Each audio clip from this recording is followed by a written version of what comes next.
ಸ್ನೇಹಿತರೆ, daily voice Kannada ಚಾನೆಲ್ಗೆ ಸ್ವಾಗತ ಸುಸ್ವಾಗತ.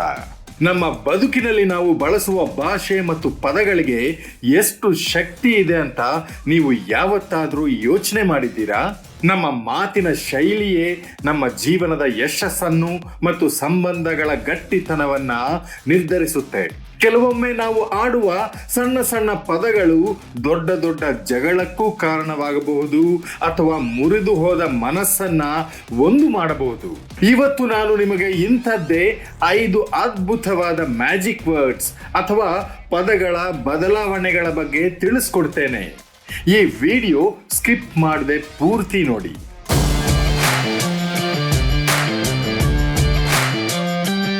ನಾವು ಯಾರಿಗಾದರೂ ಒಂದು ಕೆಲಸ ಹೇಳುವಾಗ ಕೇವಲ ಆ ಕೆಲಸದ ಬಗ್ಗೆ ಮಾತನಾಡುವ ಬದಲು ಅವರ ವ್ಯಕ್ತಿತ್ವವನ್ನೇ ಆ ಕೆಲಸದೊಂದಿಗೆ ಜೋಡಿಸಿ ನೋಡಿ. ಉದಾಹರಣೆಗೆ, ನೀವು ಯಾರನ್ನಾದರೂ ಸಹಾಯ ಕೇಳುವಾಗ ನನಗೊಂದು ಹೆಲ್ಪ್ ಮಾಡು ಎಂದು ಹೇಳುವ ಬದಲು ನೀನು ಯಾವಾಗಲೂ ಸಹಾಯ ಮಾಡುವ ಗುಣದವನು, ನನಗೊಂದು ಹೆಲ್ಪ್ ಮಾಡ್ತೀಯಾ ಎಂದು ಕೇಳಿ ನೋಡಿ. ಇಲ್ಲಿ ಸಹಾಯ ಮಾಡು ಎನ್ನುವುದು ಕೇವಲ ಒಂದು ಕ್ರಿಯೆ, ಆದರೆ ಸಹಾಯ ಮಾಡುವವನು ಎನ್ನುವುದು ಆ ವ್ಯಕ್ತಿಯ ಗುರುತು. ಯಾವಾಗ ನಾವು ಒಬ್ಬರ ಪಾಸಿಟಿವ್ ಗುರುತನ್ನ ನೆನಪಿಸುತ್ತೇವೋ ಆಗ ಅವರು ಆ ಕೆಲಸವನ್ನ ಇನ್ನೂ ಹೆಚ್ಚಿನ ಜವಾಬ್ದಾರಿಯಿಂದ ಆಸಕ್ತಿಯಿಂದ ಮಾಡ್ತಾರೆ.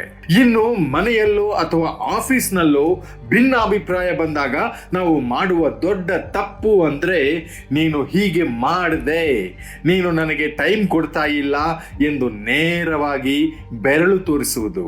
ಈ ರೀತಿ ನೀನು ಅಥವಾ ನಾನು ಎಂದು ಆಪಾದನೆ ಮಾಡುವ ಬದಲು ಪರಿಸ್ಥಿತಿಯ ಬಗ್ಗೆ ಮಾತನಾಡಿ, ಇತ್ತೀಚೆಗೆ ನಮಗೆ ಸಮಯ ಕಳೆಯಲು ಆಗುತ್ತಿಲ್ಲ ಅನಿಸುತ್ತದೆ ಎಂದು ಹೇಳಿ ನೋಡಿ. ಆಗ ಎದುರಿಗಿರುವ ವ್ಯಕ್ತಿಗೆ ಅದು ದೂರು ಅಂತ ಅನ್ನಿಸೋದಿಲ್ಲ, ಬದಲಾಗಿ ನಿಮ್ಮಿಬ್ಬರ ನಡುವೆ ಇರುವ ಒಂದು ಸಮಸ್ಯೆಯ ಬಗ್ಗೆ ಚರ್ಚೆ ಅಂತ ಅನಿಸುತ್ತೆ. ಇದು ಜಗಳವನ್ನ ಕಡಿಮೆ ಮಾಡಿ ಪ್ರೀತಿಯನ್ನ ಹೆಚ್ಚಿಸುತ್ತೆ.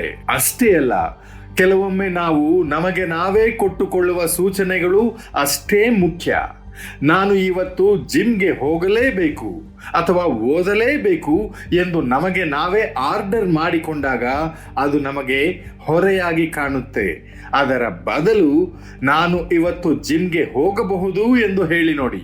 ಇಲ್ಲಿ ಮಾಡಬೇಕು ಎನ್ನುವ ಕಡ್ಡಾಯದ ಬದಲು ಮಾಡಬಹುದು ಎನ್ನುವ ಆಯ್ಕೆಯ ಸ್ವಾತಂತ್ರ್ಯ ಸಿಗುತ್ತೆ. ಯಾವಾಗ ನಮ್ಮ ಮೆದುಳಿಗೆ ನಾವೇ ಆಯ್ಕೆ ಮಾಡಿಕೊಳ್ಳುತ್ತಿದ್ದೇವೆ ಎನ್ನುವ ಭಾವನೆ ಬರುತ್ತೋ ಆಗ ಕೆಲಸದಲ್ಲಿ ಆಸಕ್ತಿ ಹೆಚ್ಚಾಗುತ್ತೆ. ಇನ್ನೊಂದು ಮುಖ್ಯವಾದ ಬದಲಾವಣೆ ಅಂದ್ರೆ, ಆದರೆ ಎನ್ನುವ ಪದವನ್ನ ಬಿಟ್ಟು ಮತ್ತು ಎನ್ನುವ ಪದವನ್ನ ಬಳಸುವುದು.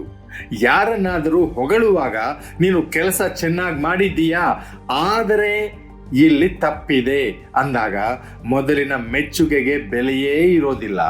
ಇದರ ಬದಲು ನೀನು ಕೆಲಸ ಚೆನ್ನಾಗಿ ಮಾಡಿದ್ದೀಯಾ ಮತ್ತು ಇದನ್ನು ಇನ್ನೂ ಸ್ವಲ್ಪ ಸುಧಾರಿಸಬಹುದು ಎಂದು ಹೇಳಿ ನೋಡಿ.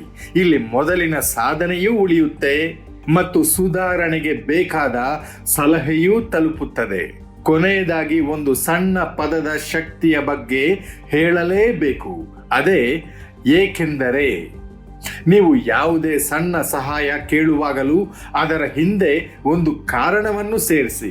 ನಾನು ಫೋಟೋ ಕಾಪಿ ಮಾಡಿಸಿಕೊಳ್ಳಬಹುದೇ ಎಂದು ಕೇಳುವ ಬದಲು, ನಾನು ಫೋಟೋ ಕಾಪಿ ಮಾಡಿಸಿಕೊಳ್ಳಬಹುದೇ ಏಕೆಂದರೆ ನನಗೆ ತುಂಬಾ ಅವಸರವಿದೆ ಎಂದು ಕೇಳಿ. ಸಂಶೋಧನೆಗಳ ಪ್ರಕಾರ ನೀವು ಕೇವಲ ಏಕೆಂದರೆ ಎಂಬ ಪದ ಬಳಸಿ ಒಂದು ಕಾರಣ ನೀಡಿದರೆ ಸಾಕು, ಜನರು ನಿಮ್ಮ ಮಾತನ್ನು ಒಪ್ಪುವ ಸಾಧ್ಯತೆ 90% ಹೆಚ್ಚಿರುತ್ತದೆ.